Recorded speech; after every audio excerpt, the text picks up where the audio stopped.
السلام علیکم ورحمۃ اللہ وبرکاتہ۔ بسم اللہ الرحمن الرحیم۔ خلاصہ کتب سیریز کا آج یہ ہمارا تیسرا پروگرام ہے، اور آج ہم محاضرات قرآنی کے 5ویں، 6ٹھے اور 7ویں خطبے کا خلاصہ انشاءاللہ پیش کریں گے۔ 5ویں خطبے کا عنوان ہے علم تفسیر ایک تعارف۔ اس خطبے میں علم تفسیر کا تعارف کرایا گیا ہے۔ یہ ہم سب جانتے ہیں کہ قرآن ایک قانونی کتاب ہے، ایک ہدایت کی کتاب ہے، وہ ضابطۂ حیات ہے اور اس کی حیثیت ایک دستور کی ہے۔ جس طرح کسی بھی قانون اور دستور کی تشریح کے لیے کچھ اصولوں کی ضرورت ہوتی ہے، اسی طرح قرآن کی تفسیر اور تشریح کے لیے بھی کچھ اصولوں کی ضرورت ہے۔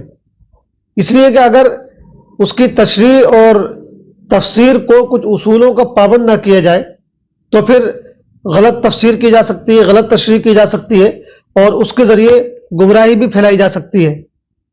اس لیے ان اصولوں کا اور قواعد کا مقصد یہ ہے تاکہ قرآن کا معنی، اس کے مطالب محفوظ رہیں۔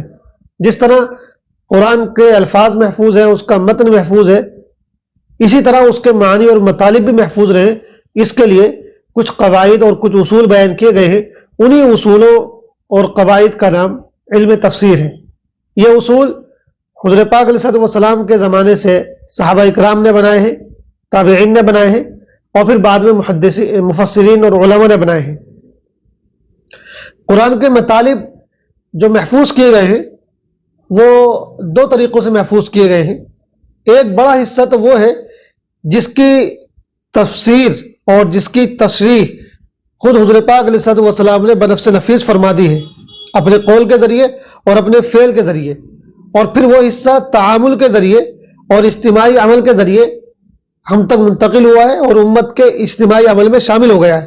مثال کے طور پہ نماز کیسے پڑھی جائے، نماز قرآن کا حکم ہے، لیکن نماز کا طریقہ، اس کے اصول و آداب، وہ تمام چیزیں حضور پاک علیہ السلام نے اپنے عمل کے ذریعے امت کو سکھائی۔ اب وہ چیز امت کے عمل میں شامل ہو گئی ہے۔ تو اس طرح کا ایک بڑا حصہ ہے، بہت سارے اعمال ایسے ہیں، قرآن کے بہت سے احکام ایسے ہیں جو حضور پاک علیہ السلام نے اپنے عمل کے ذریعے یا اپنے قول کے ذریعے بیان فرمائے، اور وہ چیز امت کے تعامل میں شامل ہو گئی ہے۔ اس طرح کے حصے کے لیے تو بظاہر کسی تشریح کی یا اصول و قواعد کی ضرورت نہیں ہوتی ہے، لیکن قرآن کا ایک بہت بڑا حصہ وہ ہے جس کی صحیح تفسیر کے لیے، صحیح تشریح کے لیے کچھ اصول و قواعد کی ضرورت ہوتی ہے۔ وہی اصول و قواعد کو علم تفسیر کہا جاتا ہے۔ ان میں سے جو اصول ہیں، کچھ اصول تو وہ ہیں جو خود قرآن سے معلوم ہوتے ہیں، کچھ اصول وہ ہیں جو حضور پاک علیہ السلام نے خود بیان فرمائے ہیں، کچھ اصول وہ ہیں جو صحابہ اور تابعین نے اپنے ذوق قرآنی اور فہم قرآنی سے مستنبط کیے ہیں۔ اب سوال پیدا ہوتا ہے کہ چونکہ ان اصولوں کے مطابق بہت ساری تفسیریں لکھی جا چکی ہیں، علماء نے بہت پہلے ان اصول و قواعد کا لحاظ کر کے بہت سی تفسیریں لکھ دی ہیں، تو اب نئی نئی تفسیریں لکھنے کی کیا ضرورت ہے؟ یہ سوال اگر کسی کے ذہن میں پیدا ہوتا ہے تو اس کا مطلب یہ ہے کہ اس نے گویا کہ قرآن کو صحیح سے سمجھا نہیں ہے۔ بھئی ایک تو اس وجہ سے ضرورت پڑتی ہے نئی تفسیروں کی، کیونکہ پرانا جو بھی کام ہو گیا، یہ جتنے بھی کام پہلے ہو چکا ہے، وہ ہر زمانے کے لیے کافی نہیں ہو سکتا ہے۔ ہر نئی صدی نئے کام کے تقاضے پیدا کر دیتی ہے۔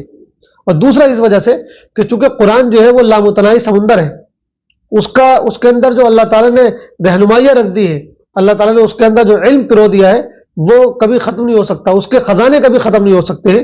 تو اس لیے ہر زمانے میں نئی نئی صورتحال پیدا ہوتی رہتی ہے، اور اس نئی صورتحال میں قرآن سے رہنمائی لینے کی ضرورت ہوتی ہے، اور ہر نئی صورتحال کے لیے قرآن سے رہنمائی مل جاتی ہے۔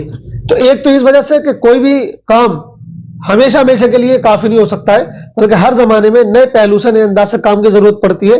اس لیے ان اصولوں کے مطابق نئی نئی تفسیریں لکھی جا رہی ہیں اور لکھی جاتی رہیں گی۔ اور دوسرا اس وجہ سے کہ خود قرآن جو بحر ذخار ہے علم کا، اس کے اندر جو علم کے ہیرے جواہرات ہیں وہ کبھی ختم نہیں ہو سکتے ہیں۔ ہر زمانے میں نئے نئے جواہرات، نئے نئے موتی جو ہے نکالے جاتے رہیں گے۔ تفسیر کے جو لغوی معنی ہے اصل، وہ ہے کھول دینا کسی چیز کو، اسی سے یہ لفظ تفسیر نکلا ہے، جس کے معنی گویا کہ قرآن کے مفہوم کو کھول کر بیان کر دینا۔ تو علم تفسیر سے مراد وہ علم ہے جس علم کے ذریعے کتاب اللہ کے معانی و مطالب سمجھے جائیں اور قرآن کو نئے حالات پر منطبق کیا جا سکے اور اس سے نئے نئے احکام نکالے جا سکے۔ تو یہ کام جس علم کی مدد سے ہوتا ہے اور جن اصولوں کی مدد سے ہوتا ہے ان اصولوں کو یا اس علم کو علم تفسیر کہا جاتا ہے۔ اس علم کی باقاعدہ تدوین پہلی صدی ہجری میں شروع ہو گئی تھی۔ صحابہ نے اور تابعین نے یہ قواعد یہ اصول بیان کرنے شروع کر دیے تھے، تو پہلی صدی ہجری میں اس کی شروعات ہو گئی تھی۔ دوسری صدی ہجری تک پہنچتے پہنچتے اس علم کی بنیادیں پڑ چکی تھیں۔ باقاعدہ اس کی تدوین جو ہوئی ہے وہ تیسری صدی ہجری میں ہوئی ہے۔ پھر جیسے جیسے زمانہ بڑھتا چلا گیا تو اس علم کے اندر مختلف شاخیں پیدا ہوتی چلی گئی، نئے نئے علوم و فنون پیدا ہوتے چلے گئے جن کو علوم القرآن کہا جاتا ہے۔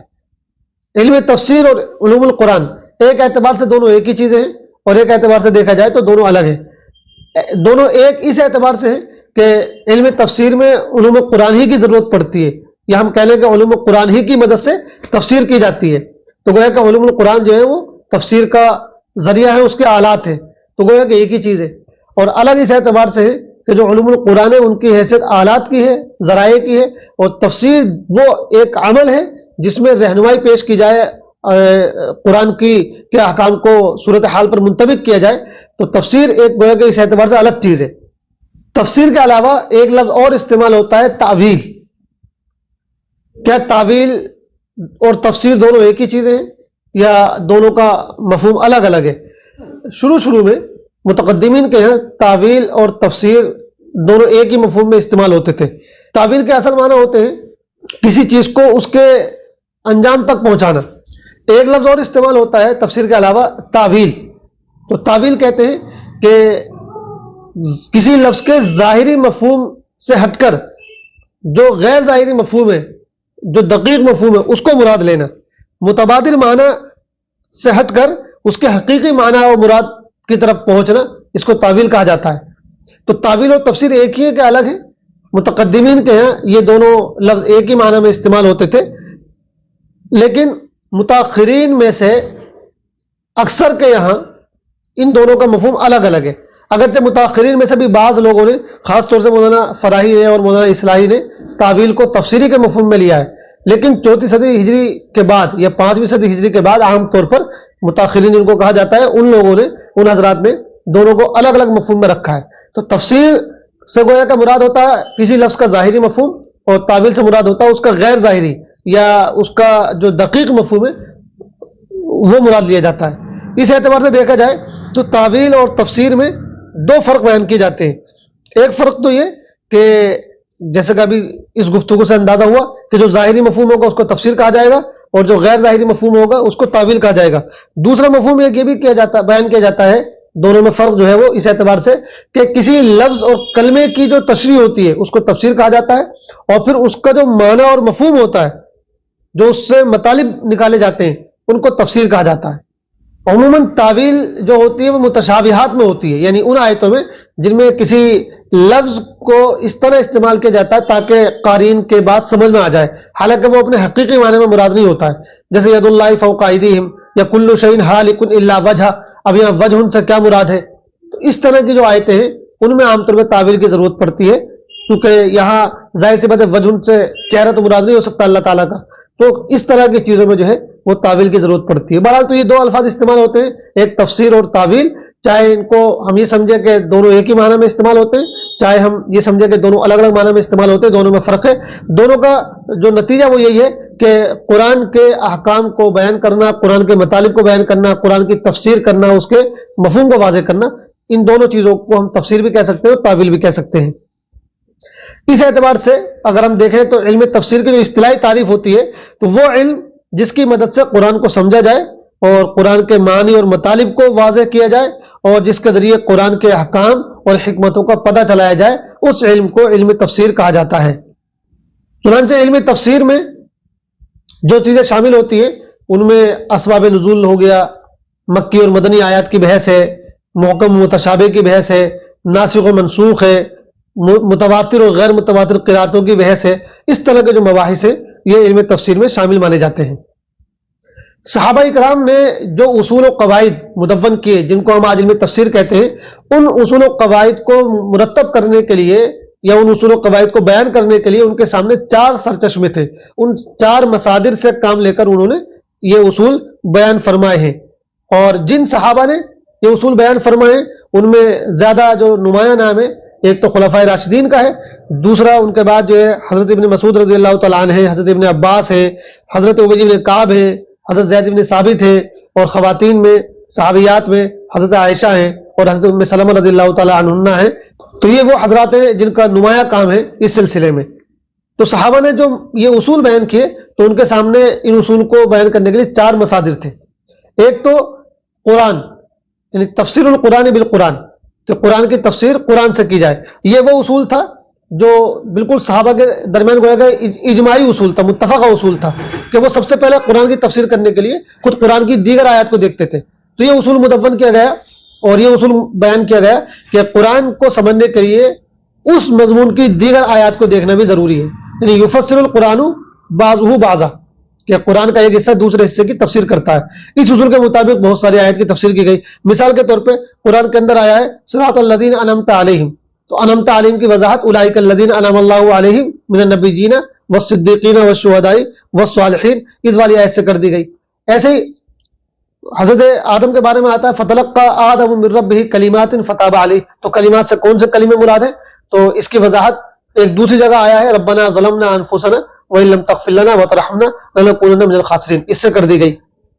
یہ پہلا اصول تھا. دوسرا اصول تھا تفسیر بالسنہ، یعنی قرآن کی تفسیر حضور پاک علیہ الصلوۃ والسلام کے طرز عمل سے، آپ کے ارشادات سے کی جائے.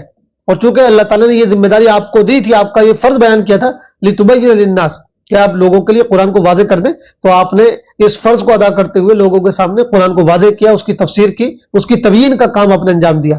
چنانچہ بہت ساری آیات کی تفسیر آپ نے اپنے قول و فعل کے ذریعے، اپنے ارشادات کے ذریعے، اپنے طرز عمل کے ذریعے بیان فرمائی. مثال کے طور پر غیر المغضوب علیہم ولا الضالین، اس میں مغضوب علیہم سے اور الضالین سے کون مراد ہے؟ تو آپ نے فرمایا کہ مغضوب علیہم سے مراد یہودی ہیں اور الضالین سے مراد عیسائی ہیں. اسی طرح وہ جو آیت ہے والسارق والسارقۃ فاقطعوا ایدیہما، تو یہاں ایدیہما سے بعض صحابہ سمجھ رہے کہ دونوں ہاتھ کاٹے جائیں گے یا ایک ہاتھ کاٹا جائے گا، پھر کتنا کاٹا جائے گا؟ تو یہ آپ نے واضح فرمایا کہ ایک ہی ہاتھ کاٹا جائے گا اور وہ گٹے تک کاٹا جائے گا. تو یہ تفسیر آپ نے بیان فرمائی اپنے اقوال کے ذریعے سے. ایسے ہی بہت ساری چیزیں آپ نے اپنے طرز عمل سے بھی بیان فرمائی. چنانچہ اجتماعی طرز عمل کے ذریعے بھی قرآن کی تفسیر کی گئی. بہت ساری مثالیں اس طرح کی ہم کو ملتی ہے کہ وہ ہمارے طرز عمل میں شامل ہو گئی ہے، تعامل میں شامل ہو گئی ہے حضور پاک علیہ الصلوۃ والسلام کے ذریعے سے. جیسے پیچھے مثال گزری نماز ہمارے طرز عمل میں شامل ہو گئی ہے، حج ہے، حج کا طریقہ ہے وہ ہمارے طرز عمل میں شامل ہو گیا ہے. تو اس طرح کی بہت ساری تفسیریں وہ ہیں قرآن کی جو حضور پاک علیہ الصلوۃ والسلام کی سنت کے ذریعے اور آپ کی تفسیر کے ذریعے سامنے آئی ہے. اور صحابہ کرام ان آیات کی تفسیر کرتے ہوئے حضور پاک کی سنتوں کو اور آپ کے طرز عمل کو اپنے سامنے رکھتے تھے. تو یہ دوسرا سر چشمہ ان کے سامنے تھا جس کے ذریعے وہ قرآن کی تفسیر کرتے تھے. تیسرا اصول جو انہوں نے قرآن کی تفسیر میں بڑھتا وہ تھا کلام عرب. چونکہ قرآن عربی زبان میں نازل ہوا ہے اس لیے اس کو سمجھنے کے لیے عربی زبان سے واقفیت بہت ضروری ہے. قرآن کو سمجھنے کے لیے صحابہ کرام نے جاہلی ادب سے اور عربی ادب سے بہت کام لیا اور اس کی ضرورت کو واضح کیا. اور یہ کہا گیا کہ بھئی بغیر عربی ادب کو سمجھے ہوئے کوئی قرآن کو نہیں سمجھ سکتا. اس کی بہت ساری مثالیں ہیں صحابہ کی تفسیروں میں کہ انہوں نے کس طرح قرآن کی تفسیر کرتے ہوئے جاہلی ادب سے کام لیا ہے اور اس کی دلیل کے طور پر عربی ادب کے الفاظ کو، اشعار کو، خطبات کو بیان کیا ہے. مثال کے طور پہ ایک مرتبہ حضرت عمر نے پوچھا کہ وفا کیا وہ ابا سے کیا مراد ہے؟ تو ایک صاحب نے ان کو بتایا کہ یہاں فلاں قبیلے کی زبان میں ابن سے مراد جانوروں کا چارہ ہوتا ہے. اب تو عربی لغت میں چونکہ ابن جانور کے چارے کے لیے آتا ہے ایک قبیلے کے یہاں، تو قرآن نے اسی کو استعمال کیا ہے. تو قرآن کو سمجھنے کے لیے صحابہ کرام نے ایک تیسرا جو اصول مرتب کیا وہ یہ تھا کہ قرآن کی تفسیر کے لیے جاہلی ادب سے واقف ہونا بہت ضروری ہے. اور خاص طور سے صرف عربی زبان سے نہیں، جاہلی زبان سے نہیں، بلکہ پوری جاہلیت سے، اس کا پورا بیک گراؤنڈ، اس کا پورا ماحول، اس کی پوری تاریخ سے واقف ہونا ضروری ہے. قرآن کو صحیح سے سمجھنے کے لیے اس پورے جاہلی لٹریچر سے واقفیت بہت ضروری ہے، ورنہ بہت ساری چیزوں کو صحیح طور پہ سمجھا نہیں جا سکتا ہے. مثال کے طور پہ قرآن میں ہے نسی کا لفظ، انما النسیء زیادۃ. اب نسی کس کو کہتے ہیں یہ بات تبھی سمجھ میں آ سکتی ہے جب ہم جاہلیت سے اور اس زمانے کی جو صورتحال تھی، اس زمانے کی جو چیزیں تھیں ان سے ہم واقف ہوں. اسی طریقے سے قرآن میں رحلۃ الشتاء والصیف ایلافہم لیلاف قریش ایلافہم رحلۃ الشتاء والصیف، قرآن میں آیا تو شتاء اور صیف. جب تک ہم جاڑے اور گرمی کا سفر، جب پوری صورتحال سے ہم واقف نہیں ہوں گے تو اس وقت تک ہم پورے قرآن کو صحیح طریقے سے نہیں سمجھ سکتے. تو جاہلی لٹریچر، جاہلی ذخیرے سے اور جاہلی ادب سے واقف ہونا بھی بہت ضروری ہے. یہ تیسرا اصول صحابہ کرام نے بیان کیا. اور چوتھا جو مصدر ان کے سامنے تھا قرآن کی تفسیر کے لیے وہ ان کا اپنا اجتہاد اور اپنا فہم تھا. چونکہ وہ حضور پاک کے صحبت یافتہ تھے, قرآن ان کے سامنے نازل ہوا تھا تو انہیں ایک خاص ذوق پیدا ہو گیا تھا. اس ذوق کی وجہ سے وہ قرآن کی تفسیر کرتے تھے اپنے اجتہاد کے ذریعے سے. مثال کے طور پر جب اذا جاء نصر اللہ والفتح نازل ہوئی تو حضرت ابوبکر رضی اللہ تعالیٰ رونے لگے. تو بعض صحابہ کو تعجب ہوا کیوں رو رہے, لیکن وہ اپنے اجتہاد سے, اپنے ذوق قرآنی سے اور صحبت نبوی کے ذریعے جو ان کا مزاج بنا تھا اس کے ذریعے سمجھ گئے کہ اس میں حضور پاک علیہ الصلوۃ والسلام کی وفات کی پیشن گوئی کی گئی ہے. تو یہ گویا کہ 4 مصادر تھے جن سے صحابہ کرام تفسیر قرآن میں کام لیتے تھے. تفسیر القرآن بالقرآن, تفسیر القرآن بالسنہ, تفسیر القرآن بکلام العرب اور تفسیر القرآن بالاجتہاد والفہم. اس کے علاوہ ایک چیز اور بھی ہے جس سے صحابہ کرام کبھی کبھی مدد لیا کرتے تھے, وہ ہے اسرائیلی روایات. یعنی قدیم آسمانی مذاہب کا مذہبی لٹریچر جو تھا اس سے بھی جو ہے قرآن کی تفسیر میں کام لیا گیا ہے. لیکن اسرائیلی روایت کے بارے میں یہ بات واضح کر دی گئی ہے کہ اس کے جس حصے کی تائید قرآن سے ہوتی ہے اس کو تو تسلیم کرنا چاہیے, اور جس حصے کی تردید قرآن نے کر دی ہے تو اس کی تردید کرنی ضروری ہے, اور جس حصے کے بارے میں قرآن یا حدیث سے نہ تائید ہوتی ہے نہ تردید ہوتی ہے تو اس کے بارے میں کہا گیا کہ لا نصدق ولا نکذب, نہ اس کی تصدیق کرتے ہیں نہ اس کی تکذیب کرتے ہیں. تو اس لیے بعض صحابہ کرام نے جو ہے اسرائیلی روایت سے بھی قرآن کی تفسیر بیان کی ہے. آگے چل کر اسرائیلی روایت بہت بڑی تعداد میں تفسیری ذخیرے میں شامل ہو گئی ہیں, اس کا بڑا نقصان بھی ہوا ہے. لیکن بہرحال یہ بھی ایک مصدر سامنے رہا ہے صحابہ کرام کے کہ بعض مواقع پر انہوں نے قرآن کی آیت کی تفسیر کے لیے پرانے جو آسمانی مذاہب ہیں ان کے لٹریچر سے بھی استفادہ کیا ہے. تفسیری کا ایک حصہ ترجمہ بھی ہے. جس طرح تفسیر میں ان اصول و قواعد کو برتنا اور ان کا لحاظ کرنا ضروری ہے, اسی طرح ترجمے کے اندر بھی ان اصول و قواعد کو برتنا اور ان کا لحاظ کرنا ضروری ہے. چونکہ ترجمے کا کام بھی بڑا نازک کام ہے. بغیر جب تک قرآن کو صحیح طریقے سے سمجھا نہ جائے اس وقت تک جو ہے جس طرح تفسیر ممکن نہیں ہے اسی طرح ترجمہ بھی ممکن نہیں ہے. تو ترجمے کے اندر بھی جو ہے ان اصولوں کی ضرورت پڑتی ہے, علم تفسیر کی ضرورت پڑتی ہے. یہ خلاصہ تھا 5ویں خطبے کا. 6 خطبے کا عنوان ہے تاریخ اسلام کے چند عظیم مفسرین. مفسرین قرآن پر گفتگو کی ضرورت 2 وجہ سے. ایک تو اس وجہ سے کہ تفسیری ذخیرے میں کچھ ایسی تفاسیر بھی شامل ہو گئی ہیں جو غلط فکر کی نمائندگی کرتی ہے, تو ہم کو معلوم ہونا چاہیے کہ صحیح فکر کے نمائندہ مفسرین کون سے ہیں. دوسری اس وجہ سے کہ ان مفسرین میں سے ہر ایک کی تفسیر کسی نہ کسی خاص رجحان کو بیان کرتی ہے, اس رجحان کی وجہ سے لکھی گئی ہے. تو ہم کو علم ہونا چاہیے کہ کون سی تفسیر کس رجحان کے تحت لکھی گئی ہے اور اس کا خاص اسلوب اور خاص رجحان کیا ہے, تاکہ جب ہمیں ضرورت ہو تو ہم اس تفسیر کی طرف رجوع کر سکیں. صحابہ کرام میں سے بہت سے حضرات کو تفسیر قرآن میں نمایاں مقام حاصل ہوا اور اس حوالے سے انہیں شہرت حاصل ہوئی. ان میں خلفائے راشدین کا نام تو آتا ہی آتا ہے, لیکن سب سے زیادہ جس کو مقام حاصل ہوا وہ حضرت ابن عباس رضی اللہ تعالیٰ عنہ ہیں. انہیں حضور پاک کی صحبت کا بھی شرف حاصل ہوا, پھر وہ حضرت عمر کے ساتھ بھی رہے تقریباً یعنی ان کی خلافت کا آخری وقت تک, اور اس کے بعد حضرت علی رضی اللہ تعالیٰ عنہ کے ساتھ بھی وہ رہے, اور اس کے بعد بھی طویل عمر ان کو حاصل ہوئی. تو ایک تو اس وجہ سے کہ ان تمام حضرات کی ان کو صحبت حاصل ہوئی, اور دوسرا اس وجہ سے کہ چونکہ ان کو عمر بہت طویل ملی, اس کی وجہ سے ان کے بہت سے شاگرد ہوئے, تو ان کو بڑا اونچا مقام حاصل ہوا صحابہ کرام کے اندر. حضرت ابن عباس کے بہت سے تلامذہ پیدا ہوئے جنہوں نے ان سے قرآن اور قرآن کی تفسیر کا علم حاصل کیا, لیکن ان میں خاص طور سے جو سب سے نمایاں نام ہے وہ مجاہد بن جبیر کا ہے. کہا جاتا ہے کہ تقریباً 30 سال تک وہ آپ کی صحبت میں رہے اور 30 مرتبہ پورا قرآن آپ سے شروع سے لے کر آخر تک انہوں نے تفسیر کے ساتھ سیکھا. ان کی ایک تفسیر بھی ہے مجاہد بن جبیر کے نام سے, تفسیر مجاہد بن جبیر, جو چھپ چکی ہے, 1 جلد میں ہے. تو ان کا بڑا اونچا مقام ہے مفسرین کے اندر. تو اس طرح صحابہ اکرام کے ذریعے سے تفسیری ذخیرہ وہ تابعین تک منتقل ہوتا رہا. 1 صدی ہجری کے آخر تک جو ہے یہ جو تفسیری ذخیرہ تھا یہ تقریباً تحریری شکل میں منتقل ہو چکا تھا اور مرتب ہو چکا تھا.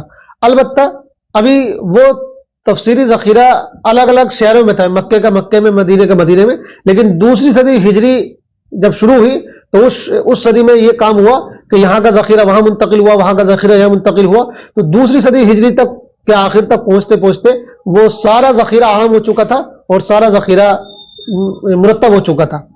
اسی طرح اللہ تعالیٰ نے ایک عجیب و غریب انتظام یہ کیا کہ کچھ ایسے لوگ پیدا کیے، ایسے لوگ کھڑے کیے جنہوں نے عربی زبان و ادب کی خدمت کی. ان میں سب سے نمایاں جو نام ہے وہ امام اصمعی کا ہے، جنہوں نے تقریباً 70 سال جو ہے عرب کے دیہاتوں میں، عرب کے علاقوں میں گزارے، عربی زبان و ادب کی باریکیوں کو سیکھنے اور سمجھنے کے لیے، تاکہ اس کے ذریعے قرآن کو سمجھنا آسان ہو جائے. تو امام اصمعی اور ان کے معاصرین کے ذریعے سے لغت و ادب کی خدمت کا کام ہوتا رہا اور وہ ذخیرہ بھی جو ہے منتقل ہوتا رہا. تو دوسری صدی ہجری کا آخر تک جو ہے یہ والا ذخیرہ بھی تقریباً مکمل ہو چکا تھا. اسی طرح جو ہے صحابہ کرام کے زمانے سے ہی تفسیر کے ذریعے فقہی احکام بیان کرنا یہ ان کا معمول تھا. وہ فقہی تفسیر بھی بیان فرمایا کرتے تھے.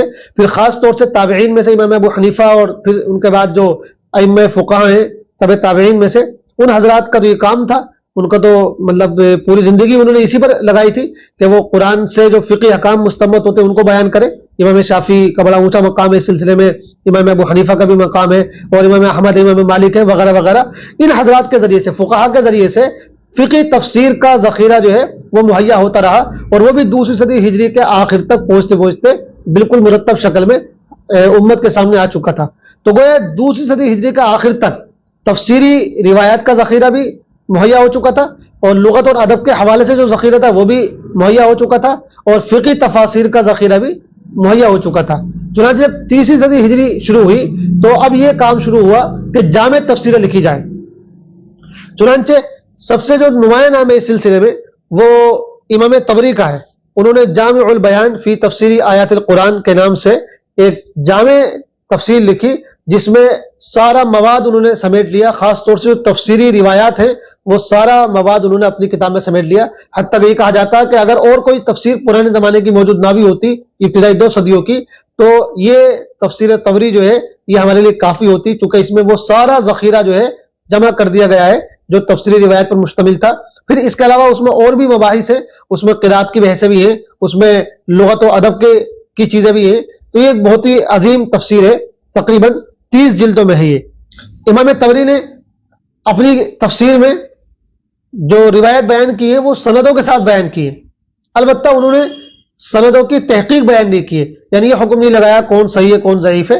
تو اس لیے صرف تفسیر طبری میں دیکھ کر کسی روایت پر پورے طریقے سے اعتماد نہیں کیا جا سکتا جب تک کہ اس کی تحقیق نہ کر لی جائے. انہوں نے تحقیق کا کام دیگر لوگوں کے یعنی قارئین کے حوالے چھوڑ دیا تھا. ان کا کام گویا کہ بس یہ تھا کہ جو بھی ذخیرہ ہے پورا تفسیری روایت کا وہ میں اپنی کتاب میں جمع کر دوں. اس کے بعد 5ویں صدی ہجری میں ایک دوسرے مفسر ہمارے سامنے آتے ہیں، علامہ ابن عطیہ اندلسی، جنہوں نے المحرر الوجیز فی تفسیر الکتاب العزیز کے نام سے ایک بہترین نمائندہ تفسیر لکھی. مسلم اسپین میں جو بھی 5ویں صدی ہجری تک تفسیری مواد تیار ہو چکا تھا اس سارے مواد سے انہوں نے کام لیا اور اس سارے مواد کو اپنی اس تفسیر کے اندر انہوں نے پرو دیا. ایک بہت ہی ممتاز یہ تفسیر ہے، بہت ہی شاندار تفسیر ہے، 15 جلدوں میں تقریباً. انہوں نے ایک کام اور بھی کیا جو امام طبری نے نہیں کیا تھا. امام طبری نے صرف جو ہے تفسیری اقوال بیان کر دیے تھے، تفسیری روایت بیان کر دی تھی، لیکن علامہ ابن عطیہ نے جو ہے ان اقوال میں محاکمہ بھی کیا، تطبیق بھی کی. اگر 2-4 طرح کے اقوال ہیں کسی تفسیر کے سلسلے میں تو انہوں نے اس میں محاکمہ کیا، کون سا قول بہتر ہے، کس کی کیا وجہ ہے، تطبیق کیسے ہو سکتی ہے. تو انہوں نے گویا کہ ایک قدم آگے بڑھ کر یہ کام کیا. اس کے علاوہ پھر ایک اور اہم مفسر ہے علامہ قرطبی، جن کی تفسیر کا نام الجامع لاحکام القرآن ہے. انہوں نے بھی جو ہے تفسیر سے متعلق جتنا مواد تھا اپنی کتاب میں وہ سارا مواد اس میں سمو دیا اور بہت سارے اس میں قیمتی مباحث انہوں نے شامل کیے. یہ بھی ایک بہت ہی شاندار اور بہت ہی عظیم تفسیر ہے جو تقریباً 30 جلدوں میں ہے. یہ 2-3 جو تفسیریں ہیں اس میں اگرچہ دیگر مباحث بھی تھے لیکن زیادہ تر اس میں جو ہے تفسیری روایت پر یعنی اعتماد کیا گیا تھا. پھر اس کے بعد ایک تھوڑا سا دوسرا دور شروع ہوا اور تفسیر کشاف کے مصنف علامہ زمخشری سامنے آئے، جنہوں نے قرآن کے ادبی اور لغوی محاسن پر زیادہ زور دیا اور اس حوالے سے انہوں نے تفسیری خدمت پیش کی. ان کی تفسیر بڑی مشہور ہے، اگرچہ یہ مفسر جو ہے فی نفسی معتزلہ تھے اور اس میں جگہ جگہ معتزلی عقائد کا انہوں نے ذکر بھی کیا ہے، لیکن قرآن کے لغوی اور ادبی اور اعجازی محاسن کو سمجھنے کے لیے اس سے بہتر کوئی تفسیر نہیں ہے، ایسا علماء کا خیال ہے. اس کے بعد پھر امام رازی کا زمانہ آیا.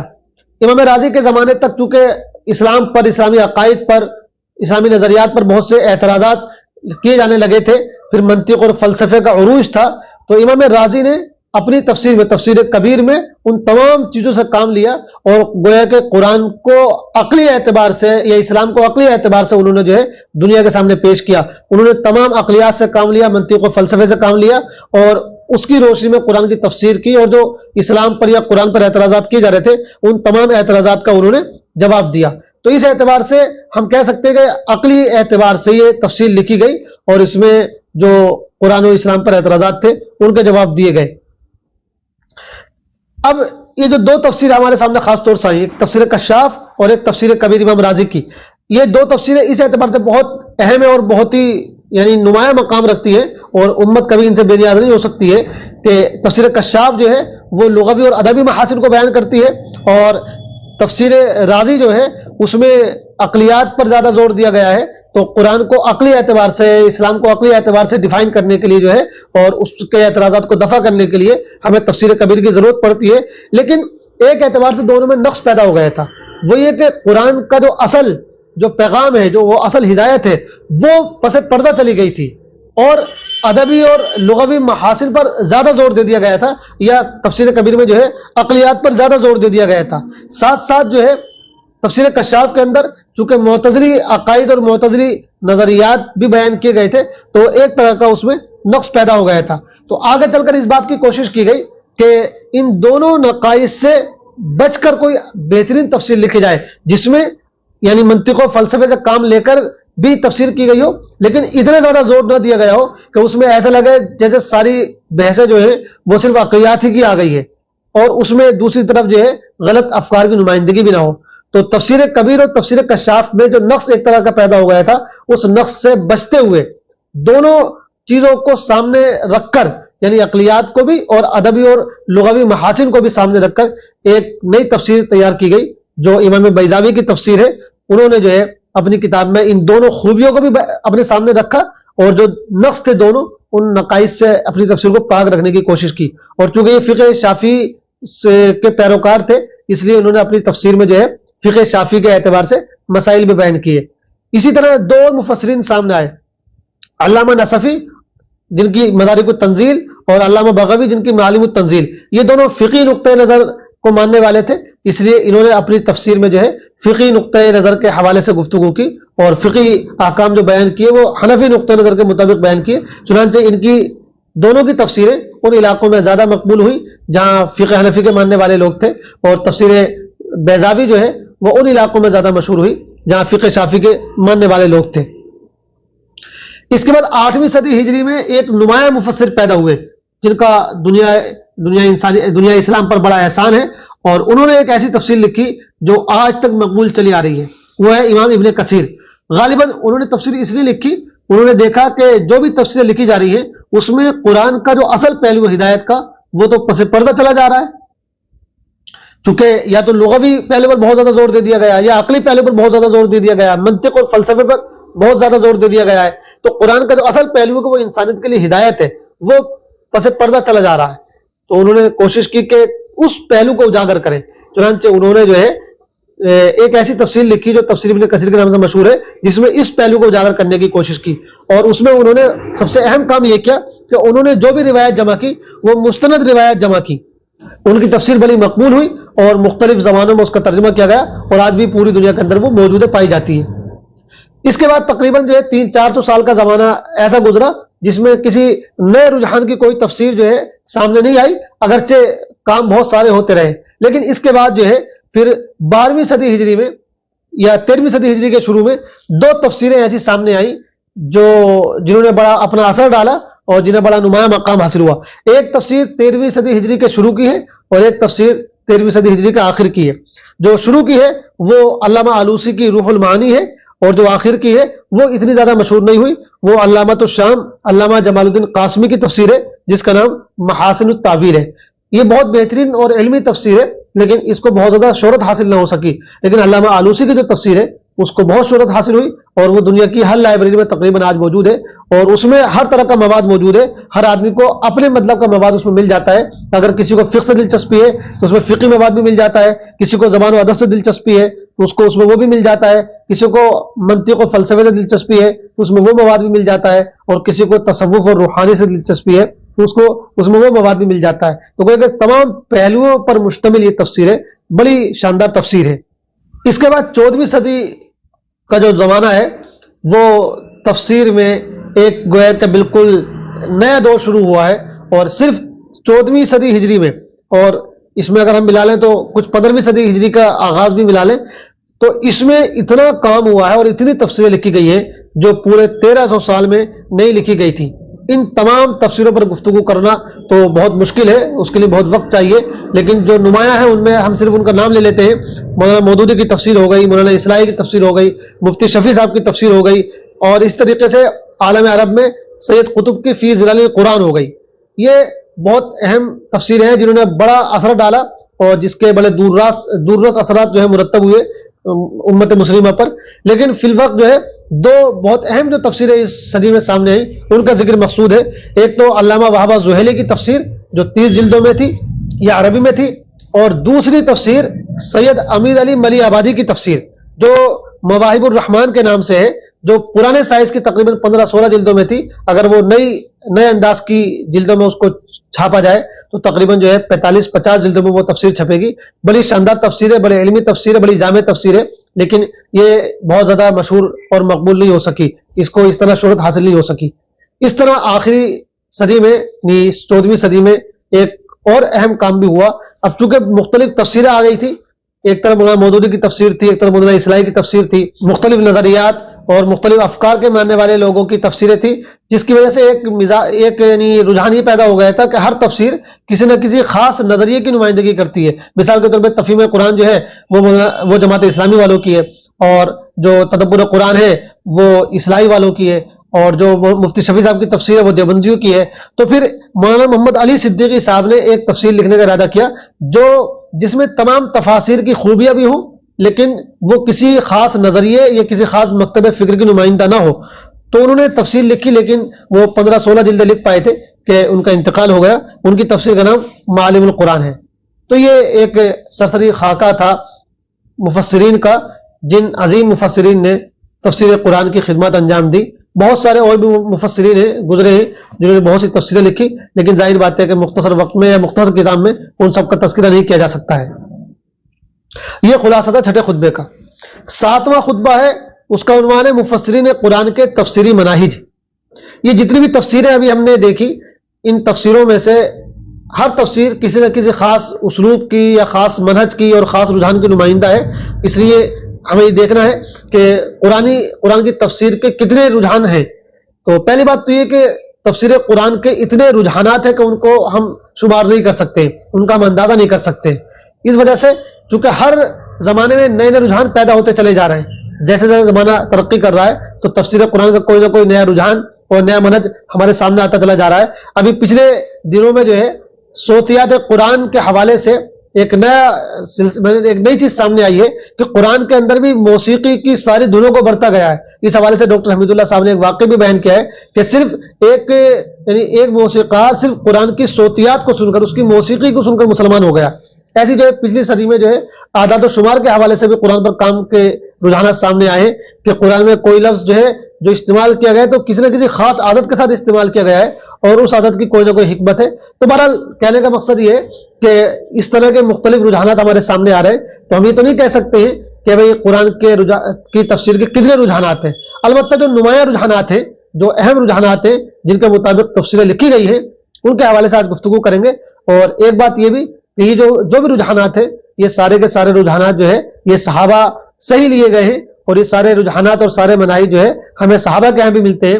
مثال کے طور پہ کوئی تفسیر لغوی اور ادبی رجحان کی نمائندہ ہے تو ہم صحابہ کے یہاں بھی پاتے ہیں کہ وہ لغت اور ادب کی روشنی میں قرآن کی تفسیر کرتے تھے. کوئی تفسیر اگر فقہی رجحان کی نمائندہ ہے تو ہم صحابہ میں بھی پاتے ہیں کہ وہ فقہی حوالے سے قرآن کی تفسیر پر گفتگو کرتے تھے.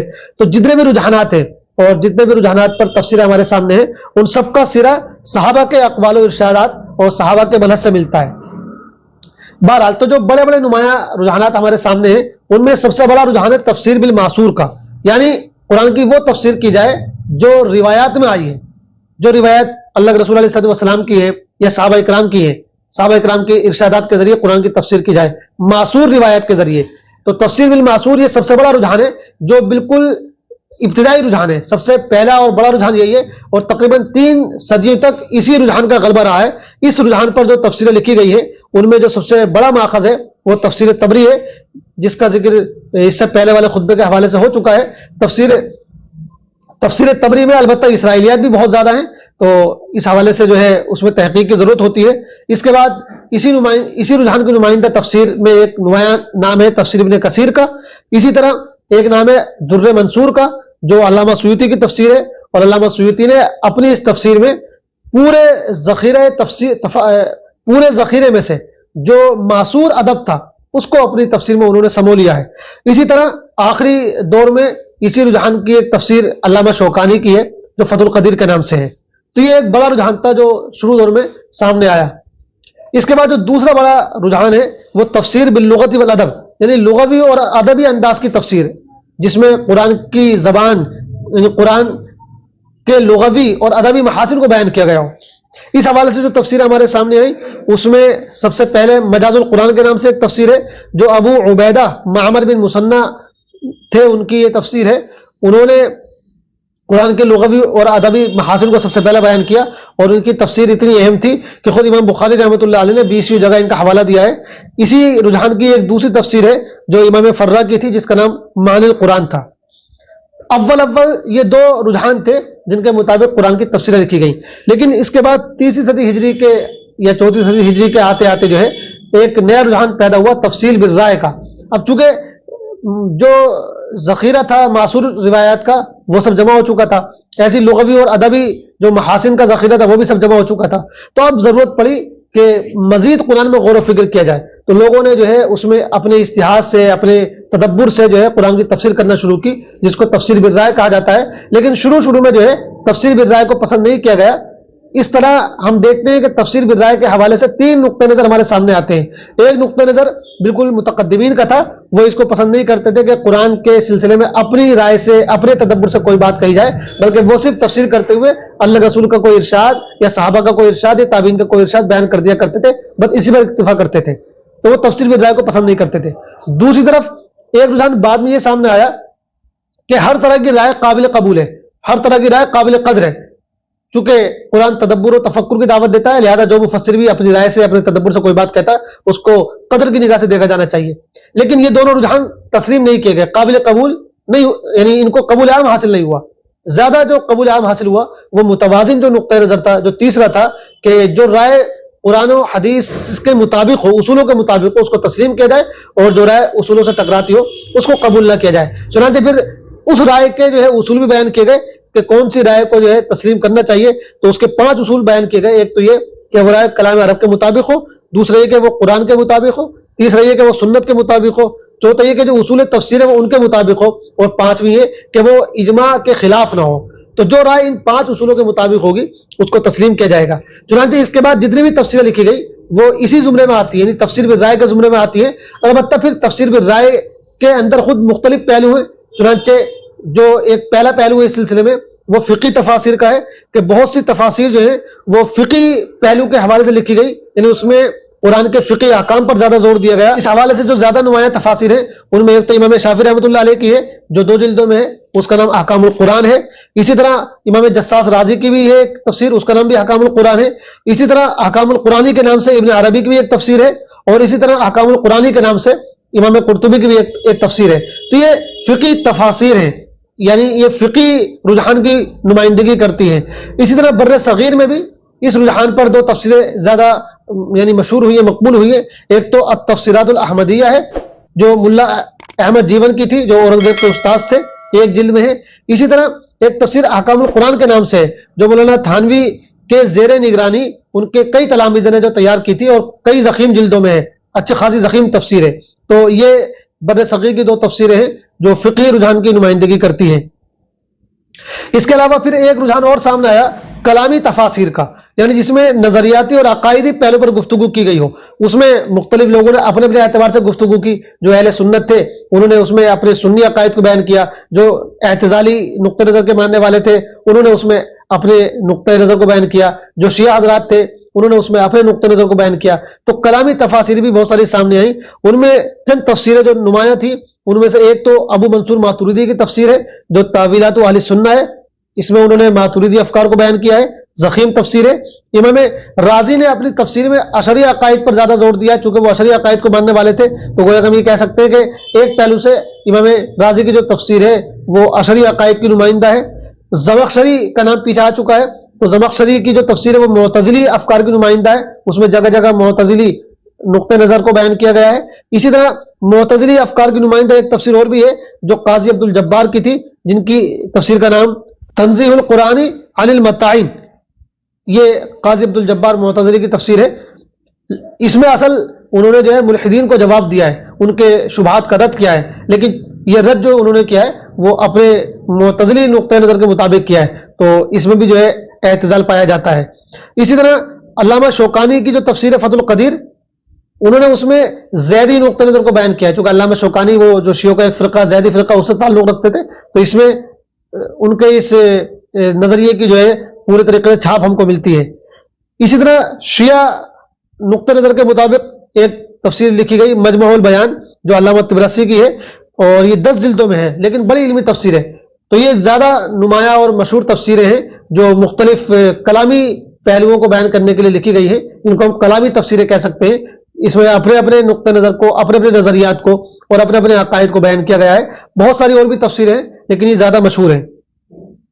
اس کے علاوہ پھر ایک اور پہلو سامنے آیا صوفیانہ تفسیر کا, جس میں جو ہے تصوف اور احسان اور اس طرح کے پہلو کو زیادہ زور کے ساتھ بیان کیا گیا ہے. اس میں علامہ آلوسی کی تفسیر ہے جو روح المعانی کے نام سے, اس میں صوفیانہ انداز زیادہ ہے. اسی طرح محمد تھانوی رحمۃ اللہ علیہ کی ایک تفسیر ہے جو بیان القرآن کے ایک حصے کے طور پر چھپی تھی. اس میں بھی جو ہے تصوف یا صوفیانہ جو ہے رنگ غالب ہے. اس کے بعد ایک نیا رجحان ابھی کچھ دنوں قبل سامنے آیا سائنسی تفسیر کا, یعنی قرآن کی تفسیر سائنس کی روشنی میں کی جائے. اگرچہ اکثر علماء نے اس رجحان کو پسند نہیں کیا لیکن بعض لوگوں نے اس کے حوالے سے بھی جو ہے کام کیا ہے اور اس رجحان کے مطابق بھی تفسیریں لکھی ہیں. ان میں جو سب سے مشہور جو تفسیر ہے وہ علامہ طنطاوی جوہری کی ہے جس کا نام جواہر القرآن ہے. پھر اب آخر میں ایک نیا رجحان اور سامنے آیا ہے, وہ ہے موضوعاتی تفسیر لکھنے کا, یعنی کسی خاص موضوع پر تفسیر لکھی جائے. مثال کے طور پر قصص القرآنی, اس پر بہت سی تفسیریں لکھی گئی ہیں. مثال کے طور پر جغرافیہ قرآنی. اس طرح کے جو موضوعات ہیں ان موضوعات کے اعتبار سے الگ الگ تفسیریں لکھی گئی ہیں. ان کی تعداد تو اتنی زیادہ ہے کہ ان کو بیان نہیں کیا جا سکتا. تو یہ بڑے بڑے نمائندہ رجحانات تھے جن کا ذکر کیا گیا. تو آج کی ہماری اس ویڈیو میں ہم نے 5ویں, 6ٹھے اور 7ویں خطبے کا خلاصہ آپ کے سامنے پیش کیا ہے. اب انشاءاللہ بقیہ خطبوں کا خلاصہ اگلے قسط میں آپ کی خدمت میں پیش کیا جائے گا.